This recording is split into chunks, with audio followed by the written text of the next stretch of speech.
MSFന്റെ കുട്ടികളാണ്. അപ്പൊ നിങ്ങൾ കോണിക്ക് വോട്ട് ചെയ്യുക. PK നവാസ് MSFന്റെ സംസ്ഥാന പ്രസിഡന്റാണ്. ഞങ്ങൾക്ക് അടുത്തറിയുന്ന ആളാണ്. നിങ്ങൾക്ക് ധൈര്യമായിട്ട് വോട്ട് ചെയ്യാം. പിന്നെ ഈ UDF അധികാരത്തിൽ വന്നാലുള്ള കാര്യങ്ങൾ ഒന്ന് നമ്മൾ സ്ത്രീകൾക്ക് വലിയ ഗുണമാണ്. നമുക്കിപ്പോ എവിടെ യാത്ര ചെയ്യണമെങ്കിലും നിങ്ങൾക്ക് കുട്ടികളോടോ ഭർത്താവിനോടോ വാപ്പനോടോ ആരോടും വാങ്ങാതെ നിങ്ങൾക്ക് ഫ്രീ ആയിട്ട് ബസ്സിൽ എവിടേക്കും പോവാം. വലിയ സുഖമല്ലേ അല്ലേ?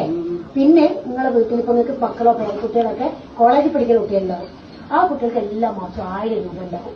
പിന്നെ ക്ഷേമ പെൻഷന് 3000 രൂപയായിട്ട് ഉയർത്തും. ഇപ്പൊ പലപ്പോഴും കുറച്ച് വയസ്സായ ആളുകൾക്ക് മക്കളോടൊക്കെ ചോദിക്കാൻ മടിയുണ്ടാവും അല്ലെ? അസുഖം വന്നാൽ മരുന്ന് വാങ്ങാന്, അങ്ങനെ പേരക്കുട്ടികൾ വരുമ്പോൾ ഓരോ കയ്യിൽ എന്തെങ്കിലും കൊടുക്കാനൊക്കെ നമ്മളെ കയ്യിലൊരു പൈസ ഉണ്ടെങ്കിൽ അതൊരു കരുത്തല്ലേ? അപ്പോ മാത്രമല്ല ഇപ്പൊ പലർക്കുള്ള പ്രശ്നങ്ങളാണ്. കുട്ടികൾ ഇഷ്ടംപോലെ പഠിക്കും, പക്ഷെ ജോലിയില്ല.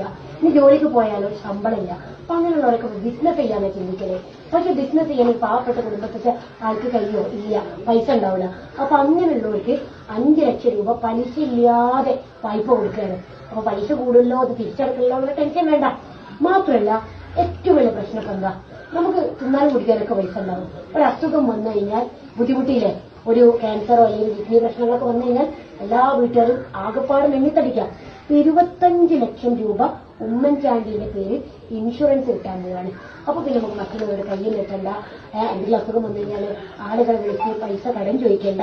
നമുക്ക് സമാധാനമായി ഇങ്ങനെ നോക്കി എല്ലാ തരത്തിലും നമുക്ക് ഏറ്റവും നല്ല രീതിയിലുള്ള പ്രൊജക്ടുകൾ, ഏറ്റവും നല്ല രീതിയിലുള്ള കാര്യങ്ങളൊക്കെയാണ് ഈ UDF അധികാരത്തിൽ വന്നാൽ കിട്ടാൻ പോകുമ്പോൾ UDFനെ വിജയിപ്പിക്കുക എന്നുള്ളതാണോ നമ്മൾ ചെയ്യേണ്ടത് കേട്ടോ.